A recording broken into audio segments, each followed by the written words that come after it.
kebanyakan perempuan itu masalahnya adalah dia tidak berani meminta ruang, dia tidak berani meminta. Aku mau garis bawahi dulu, ini fitrahnya perempuan dan laki-laki itu kan beda ya.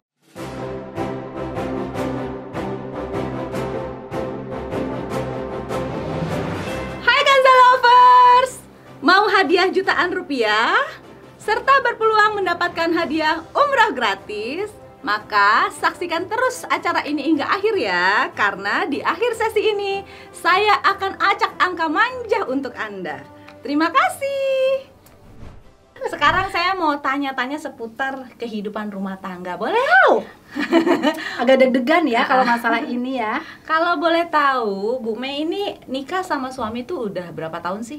Aku tuh lupa ya. Berapa tahun ya? Aduh, aku tuh lupa ya. Aku menikah 21 Januari 2001. Jadi 21/01/2001 waktu itu. Oke, cantik ya? Sekali angkanya. Cantik ya. Padahal sebenarnya nggak direncanain pas kita ternyata kita tanggal nikahnya ini loh ya gitu. 21/01/2001. Harusnya bulan 1 ya, jadi 01/01/01. Iya. 21/01. Berarti sudah 19 tahun ya, Bu ya? Makasih Bang. Matematikanya bagus banget sih. Iya, kalau enggak langsung bisa. Oh iya, gimana sih? Aku kan masih dari tadi berapa ya kira-kira. Dia langsung nebak, langsung menghitung. 19, kalkulator berjalan lupanya ya. Ya, 19 tahun sudah bersama suami. Suami pertama kan? Bismillahirrahmanirrahim ya. Sampai jannah insya Allah ya. Amin. Amin ya Allah. Nah, itu saya pengen tahu prosesnya itu di dalam pernikahan pasti dong ada kerikil-kerikil, pasti suka ada tapi masalah. Aku tuh ada cerita seru dulu dong waktu cerita aku pertama kali ketemu sama dia. Bukan malam pertama. Bukan malam pertama nanti. Ini soalnya seru banget pasti. Ini kenapa aku perlu mention, karena ini itu berkat almarhum Taufik Sapalas. Tahu nggak sih Taufik Sapalas? Ya kan, dulu tuh dia salah satu komedian MC yang ngehip banget sama salah satu brand sabun. Waktu itu dia keliling. Jadi ceritanya dia mau liputan, dia tuh tadinya kan orang ekonomi ya, di wartawan ekonomi, kemudian dipindah di rolling ke hiburan dan harus liputan Taufik Sapalas.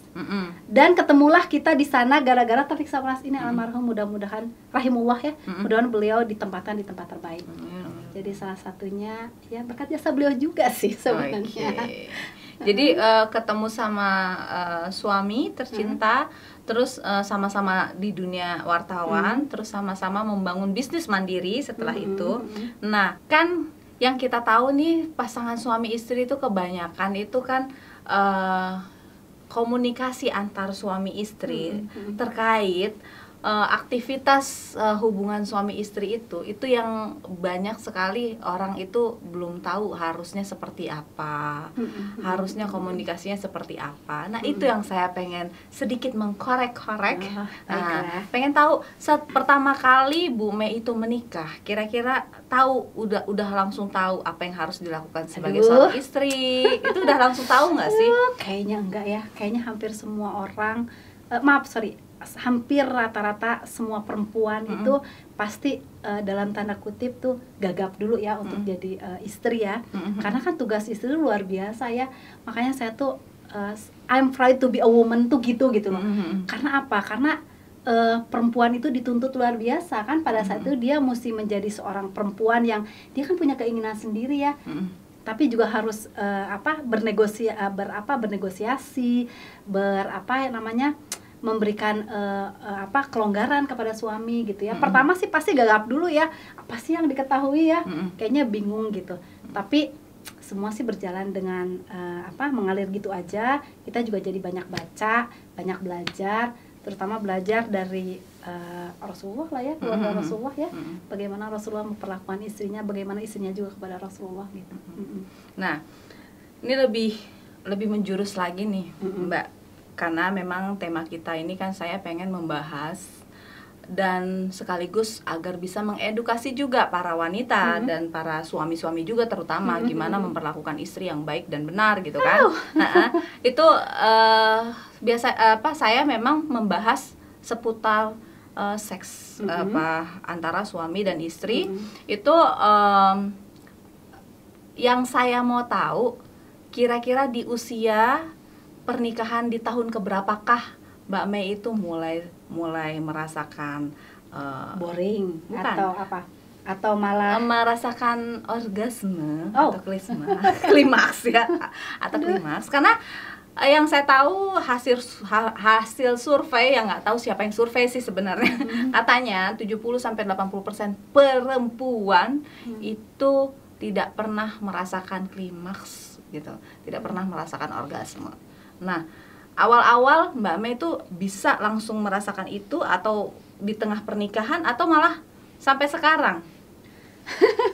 aduh, ini pertanyaannya sensitif ya. Karena memang kita mau Jadi, ngasih edukasi harus apa, harus gimana gitu loh. Betul. Jadi ini aku pernah bicara dengan salah seorang pakar seksolog, karena waktu itu juga sempat beberapa tahun menjadi wartawan kesehatan, salah satunya ngebahas mengenai Berarti ya. ibu ini tidak termasuk kategori perempuan-perempuan yang tidak merasakan ya. Berarti udah tahu ya harus kayak gimana gitu. Karena intinya adalah kerjasama ya. Kerjasama. Artinya gini, keinginan untuk melakukan hubungan suami istri ya, itu harus keinginan berdua. Jadi harus saling memberi.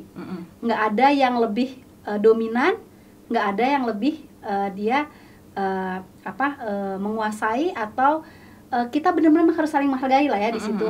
Harus saling memberi ruang, harus saling mengenal gitu. Karena kebanyakan perempuan itu masalahnya adalah dia tidak berani meminta ruang, dia tidak berani meminta jatah jatah, atau dia nggak berani juga ngomong, gue tuh maunya diginiin loh gitu. Kadang-kadang kan perempuan tuh jadi diem aja gitu. Mbak Mei itu termasuk kategori yang seperti itu atau tidak? Ya, woman on top ya. Aduh, ini tuh sebenarnya ya, ini jebakan banget nih edisi YouTube kali ini ya. Tunggu pembalasanku di YouTube aku nanti ya. Oh, Anda punya YouTube juga ya? Segera rilis. Oh iya. Oke, jadi nggak termasuk ya, harus berani ya mengekspresikan diri. Artinya intinya. gini, kita harus bicara bahwa aku tuh pengennya begini loh gitu. Karena gini, perjalanan rumah tangga itu kan bukan setahun 2 tahun ya. Perjalanan rumah tangga itu sesuatu yang long lasting, kalau bisa nanti sampai jannah. Tapi kan Allah yang maha membulak-balikan hati, menempatkan siapa jodoh kita nanti sampai akhir gitu. Tapi kita hanya berusaha, dan ini menurutku adalah bagian dari ibadah. Bagaimana Rasulullah pada saat itu juga kepada Aisyah memperlakukannya dengan sangat baik, dan treatment beliau dengan antara Aisyah radhiyallahu anhu dan juga istrinya yang lain kan berbeda, karena kebutuhan dari satu istri dengan istri yang lain juga berbeda. Mohon maaf ya, ini bukan berarti harus poligami bapak-bapak ya, tolong ya. Bukan ya, itu ilmunya lain lagi ya, lain lagi ya, itu ya. Nanti dibahas di episode dibahas ya. close untuk tema itu ya. Ya. Oh, belum tahu dia. Gitu ya. Jadi ya seperti itu. Jadi kita mesti bicara. Perempuan itu mesti bicara, nah, mesti terbuka. Satu lagi nih Mbak, masalahnya ini masalah pada diri saya dulu juga. Jadi saya itu termasuk sudah 11 tahun menikah, tidak tahu harus berbuat apa, dan pasti banyak lagi di antara perempuan-perempuan yang lainnya seperti saya kan, sedih banget ya. Aduh, iya, jadi sebenarnya benar. ini kenapa saya kekeh banget pengen membahas tema-tema ini, karena pengen menyelipkan edukasi-edukasi buat para wanita. Karena saya pengen mencerdaskan para wanita agar menjadi istri-istri yang cerdas. Kenapa? Banyak sekali wanita di luar sana, termasuk saya yang dulu ya. Kalau saya yang sekarang enggak dong, udah tahu karena sekarang kan udah banyak berlatih ya. Iya, sudah banyak berlatih gitu loh. Jadi wanita-wanita termasuk saya dulu itu memikir seperti ini. Ada pola pikir yang saya tuh pengen begini, saya tuh pengen diginiin, tapi saya nggak ngomong, karena kalau misalnya saya ngomong duluan, gimana gitu, kurang greget. Karena saya pengennya, lu tuh harusnya pengertian dong, lu harusnya tahu dong gue maunya diapain, lu harusnya tahu dong saya maunya diginiin. Ternyata itu salah gitu, itu ego betul. Perempuan yang nggak boleh dipelihara sebenarnya. Sebenarnya ego dan juga kultur ya. Kultur, benar, ego kultur. dan kultur, budaya kita tuh kan cenderung patriarkis ya. Jadi perempuan cenderung menerima, diam, nggak banyak bicara. Kalau sudah kan selesai, emansipasi sudah, Bu, gitu ya. emansipasi. Enggak, banyak perempuan tuh seperti itu kan, iya kan? Banyak perempuan betul. seperti itu. Jadi dia menganggap bahwa ketika dia harus terbuka bicara, misalnya, tolong dong, gue mau ini agak-agak dewasa nih ya pembicaraan, gue mau foreplay dulu gitu. Agak nggak enak gitu, karena ngerasa ih gue nggak pantas ya sebagai perempuan mesti minta itu gitu. Tapi sebetulnya ini adalah, kalau menurut saya semua itu adalah ibadah ya. Jadi ketika kita melakukan bersama suami dan segala macam, itu adalah bagian dari ibadah, dan ibadah itu harus dilaksanakan dengan happy, bahagia ya kan. Bahagia tuh harus kedua belah pihak, iya nggak sih? Kita ngobrol kayaknya di belakang ada yang ngayal deh kemana-mana. Aduh, tolong ya, ini tolong 18 ya. tahun ke atas ya. Aduh. Nanti judulnya konten 18 tahun ke atas, terus Mila Melia jangan gitu dong. Oh, iya. Jadi kalau saya Bu, biasanya gengsi untuk mengatakan bahwa memang itu jelek banget, itu sifat itu jelek banget. Jadi buat Anda ya para istri, tolong ya dibuang deh pola pikir yang seperti itu, karena enggak, harusnya memang kita ngomong. Kalau misalnya kita berprinsip aku maunya diginin, tapi aku maunya dia melakukan sendiri tanpa diminta. Kalau nggak minta itu berarti, kalau misalnya dia melakukan karena diminta, berarti dia nggak pengertian dong, salah. Kan kita semua masing-masing manusia, baik itu si suami maupun istri, itu kan punya kesibukan masing-masing. Pikirannya juga entah kemana, kepecah fokus gimana. Nggak mungkin fokus cuma ke kita doang yang harus mengerti kita maunya diapain, kita maunya diinin. Karena kan setahu saya sendiri pun tiap hari maunya diapain duluan itu berbeda-beda gitu. Mana tahu dia isi hati kita kan maunya dia. Jadi harus dibicarakan, bener ya Bu? Bener. Dan biasanya cara ibu bicara tuh seperti apa? Bu? Aku mau garis bawahi dulu, ini fitrahnya perempuan dan laki-laki itu kan beda ya.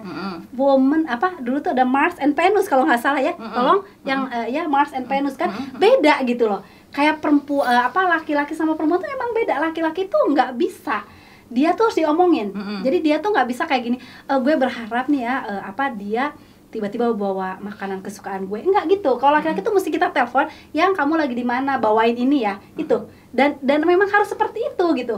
Kalau perempuan tuh memang sifatnya beda lagi, sifatnya pengen dimengerti. Itulah kenapa komunikasi tuh mesti jalan. Karena kalau enggak, ya udah jadi mandek. Si perempuan ngerasa kayaknya gue belum pernah deh ngerasain klimaks gitu. Terus si cowoknya ngerasa, atau suaminya merasa bahwa kayaknya gue fine aja deh, gue biasa, kuat dan sebagainya gitu. Tapi kan memang harus komunikasi, harus bicara. Dan masalahnya adalah banyak perempuan yang merasa ketika bicara dia merasa aku sudah melewati batas sebagai perempuan gitu. Itu dia sih sebenarnya yang disayangkan ya. Iya. Makanya saya pengen dengan adanya YouTube channel saya ini, selain saya memberikan edukasi gimana caranya perawatan organ kewanitaan, perawatan diri pada wanita, saya juga pengen mengedukasi para wanita ini agar lebih smart lagi, agar bisa menservis suaminya dengan baik, tektok komunikasi yang didapat juga baik gitu ya. Nah, kalau Bu Mei sendiri nih, cara Bu Mei memberitahukan kepada suami, boleh dong diajari.